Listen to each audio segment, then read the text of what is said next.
eurocentrista, que no nos aporta mucho material, una concepción socioantropológica que sí nos da un lugar de desarrollo, los modelos abiertos van a volver a enriquecer la práctica en la medida que nos permiten actualizar y resignificar lo que se aprende en función de los contextos y de las necesidades actuales.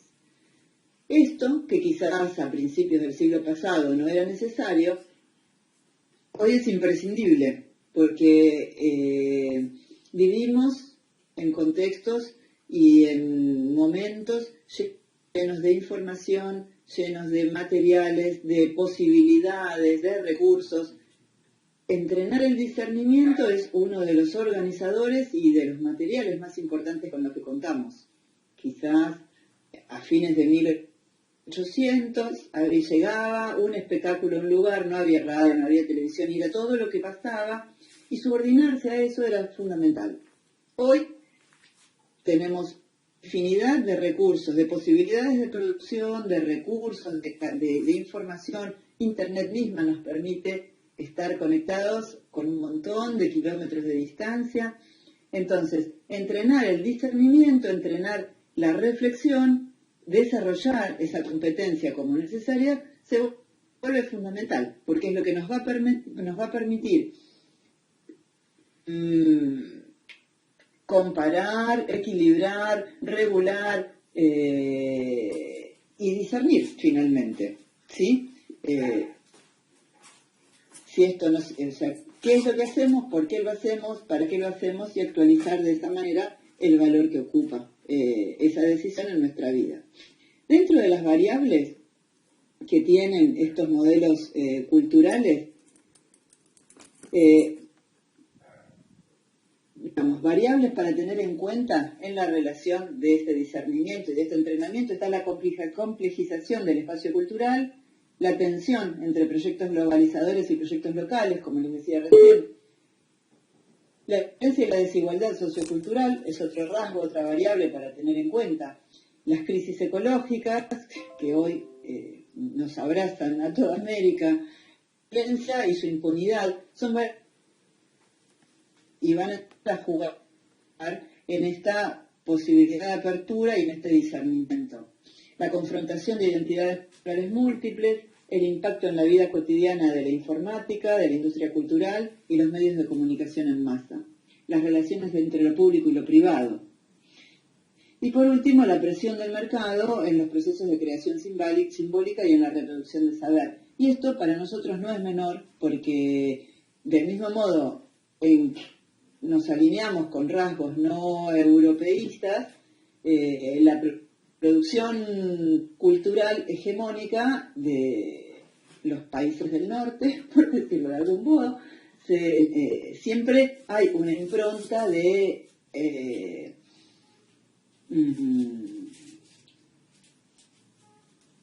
infiltrar, hegemonizar, jerarquizar lo externo por sobre lo propio y regular no desde la autorregulación, sino desde la imposición. Ahí está, esa es la palabra que me encontraba. Se imponen procesos culturales que acallan la voz y la posibilidad de expresión y de producción simbólica genuinas y propias de la heterogeneidad de lugares. Si uno lo mira esto desde las macro los países, la identidad nacional y cultural, es un plano de lectura. Otro plano de lectura es la heterogeneidad adentro de nuestras poblaciones, que no está tan quizás avasallada por esto, que sí nos llega por los medios, pero de la que podemos desprender y podemos despejar un poco más en el aula y en eso es en donde trabajamos. Pero que esa hegemonía y esa presión respecto de la creación simbólica y la reproducción de saberes muchas veces aparece filtrada a través de los sistemas, o del sistema educativo y de los contextos de producción educativa, en la escuela, en los diseños curriculares, o de las expectativas que la misma comunidad tiene y que consume a través de los medios de comunicación. Entonces, no somos nosotros, y sin embargo eso aparece filtrándose y pidiéndonos un cierto distanciamiento y una cierta toma de decisiones al respecto. ¿Sí? Entonces, dentro de lo que es gestionar cultura, y esto como decíamos al comienzo, puede ser gestionar cultura al componer una obra, gestionamos cultura cuando organizamos un espacio de clase, gestionamos cultura cuando organizamos un ciclo cultural o un diplomado. En esta gestión de cultura, Bonfil Batalla dice que hay vectores que conviven y que confluyen, ¿sí? Uno son los elementos culturales sobre los que se gestiona y otro, quién toma las decisiones y sobre qué materiales se toman las decisiones. Cuando los elementos culturales son propios, a ver qué paso a la siguiente que tiene un poco de imágenes. Cuando los elementos culturales son propios y las decisiones las toman las personas sobre sus propios materiales, la gestión cultural es autónoma. Aparece una resistencia de la cultura autónoma. La cultura autónoma se manifiesta como tal. Cuando las personas toman decisiones propias sobre materiales que son ajenos, aparece la cultura apropiada. En la incorporación de otros materiales, acá en los ejemplos, yo elegí una danza para la autónoma, una de ustedes, no mía, pero sí de ustedes. En la apropiada elegí la de la compañía Vinelli, que está haciendo un negro espiritual, que tiene que ver con esa mixtura que hacen los negros con la religión cristiana. Entonces, hay en esa composición coreográfica una apropiación de elementos culturales, pero ellos eligen tomar ese rumbo, no se les resulta impuesto, no se los propone otro, sino que ellos autónomamente eligen tomar ese material. En la cultura impuesta son otros los que toman decisiones sobre elementos culturales propios. Entonces ahí, en la foto no se ve bien, pero está el niñito, Michael Jackson, tomando una Pepsi.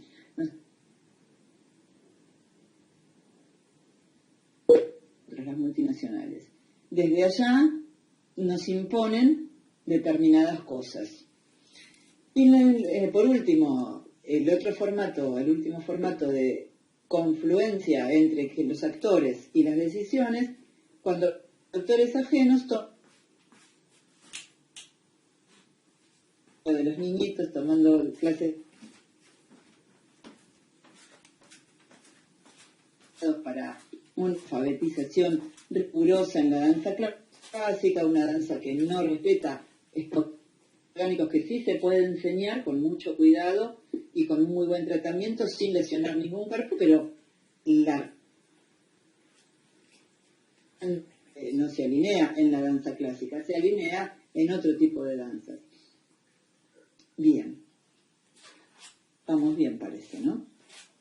Entonces,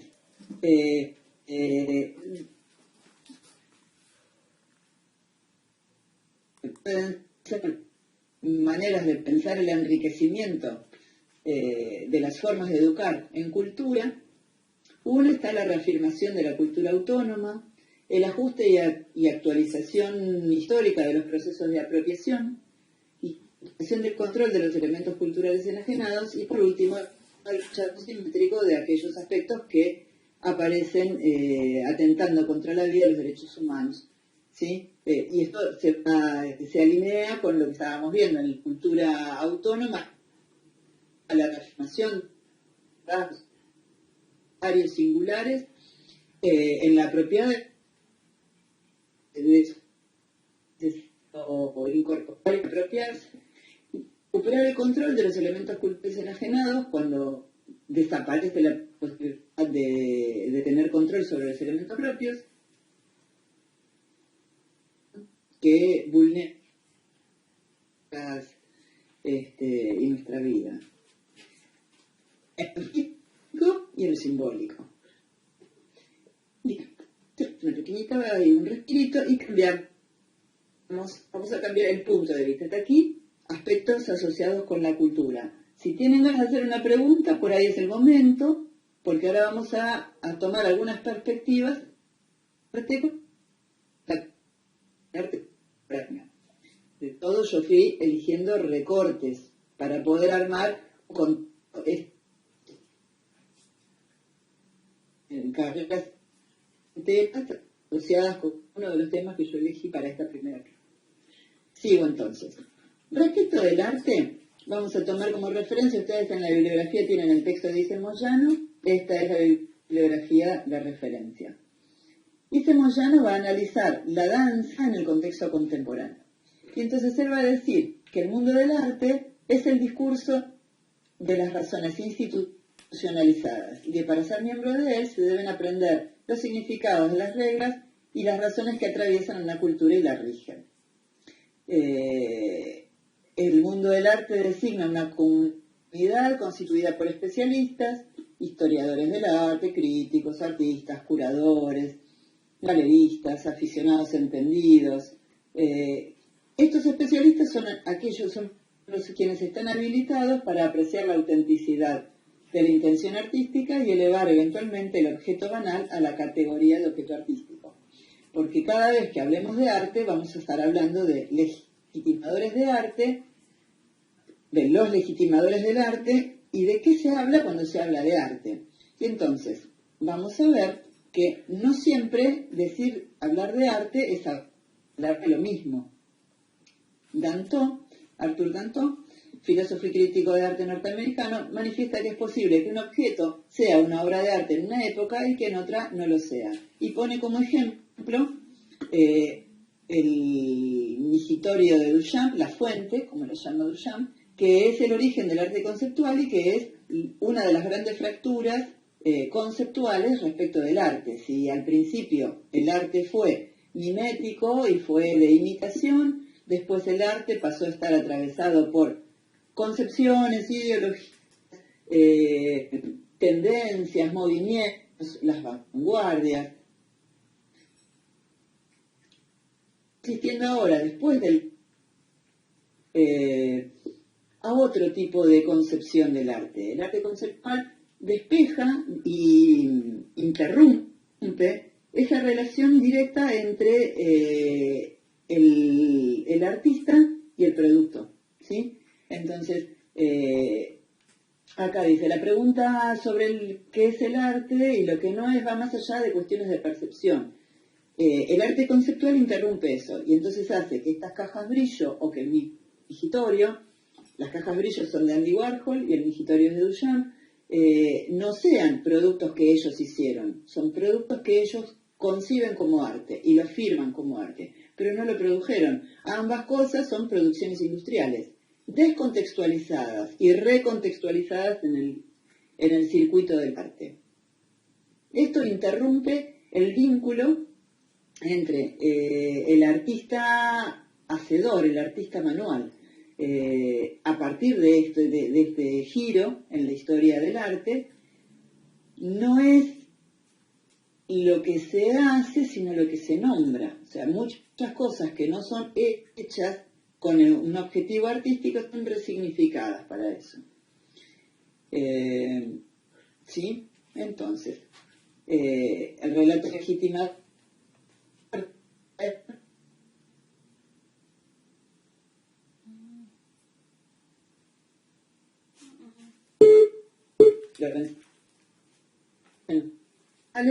lo pensamos en los antiguos, lo pensamos en las artes del movimiento, en las danzas,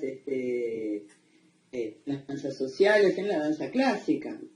Luego es seguida por la era de la ideología. Y por último, en esta era posthistórica, ahí hay distintas corrientes, hay quienes adhieren con la poshistoria y la posmodernidad y quienes hablan de contemporaneidad. El asunto es que en cualquiera de los dos casos hay una ruptura con esa línea histórica y con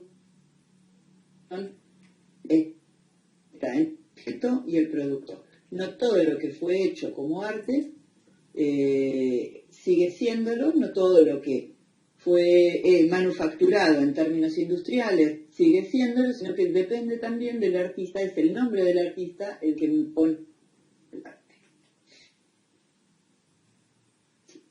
El artista dice y de mestizaje.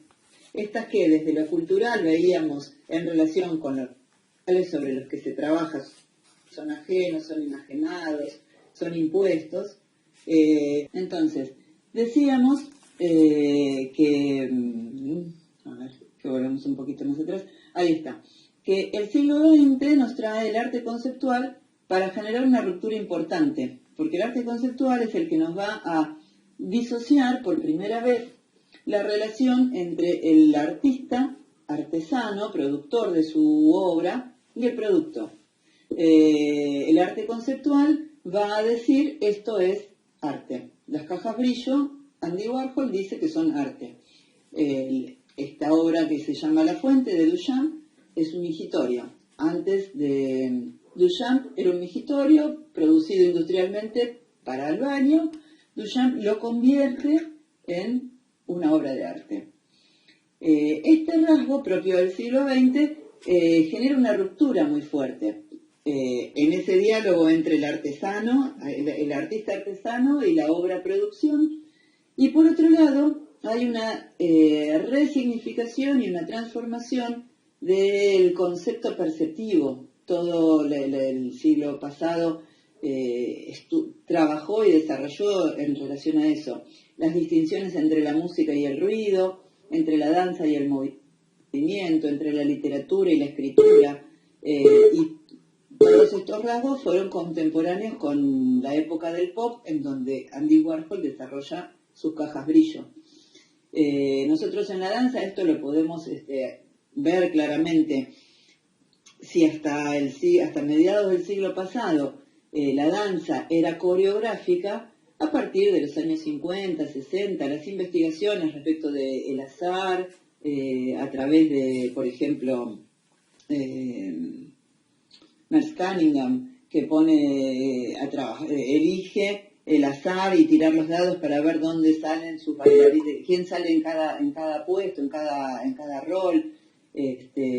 Las improvisaciones a través de Steve Paxton con el Contact, empiezan, o sea, la búsqueda. Meredith Monk, que no es bailarina, pero sin embargo canta y genera movimiento, o sea, los lugares de cruce y de desdibujamiento de la figura de cada lenguaje del arte, tal como era concebido en forma pura, durante todo el siglo XX se desdibuja en el surgimiento de la música electroacústica, y con la música electroacústica esa clásica dualidad y contradicción que solemos escuchar respecto de si es música o no es música, porque es melódica, no es melódica, es regular.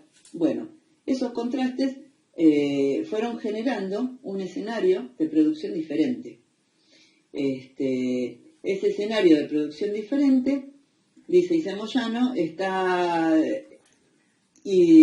caracterizado por la apropiación. Esto quiere decir por incorporar materiales que no son de la propia naturaleza, la hibridación, el cruce de cosas y de elementos culturales y elementos de producción no es auténticos la palabra, no naturales. Entonces la danza los bailarines trabajan con la voz, por ejemplo, y el mestizaje, el cruce de culturas, el cruce de costumbres, el surgimiento de la danza teatro en ese sentido, esto puede ser pensado como un mestizaje. Que estos rasgos funcionan desjerarquizados, no es que hay una jerarquía y hay una hegemonía, sino que se desjerarquizan, y que esto da y se manifiesta a través del pluralismo, la diversidad, la jerarquía de la subjetividad y del realismo. Como emergente de esto, encontramos un artista polivalente que completa la construcción de la obra con el espectador, que es asumido como un cojugador. Y en eso, todas las obras contemporáneas de danza trabajan con este concepto, en donde por ahí no hay un desarrollo argumental lineal homogéneo, no hay una narrativa unidireccional, sino que cabe la libre interpretación del espectador, eso en una dirección. En otra dirección, la posibilidad de que sea el espectador quien sea copartícipe de la escena y complete la escena literalmente, y entre en la escena como parte de la obra. Es otra posibilidad de esta co-construcción. También la necesidad y la posibilidad de abrir, de concebir la obra, no en los términos de producto, sino entender la obra como proceso y darle atención a la procesualidad de la obra. Esto es frecuente, aparece en todos los lenguajes y en todas las formas de expresión del arte.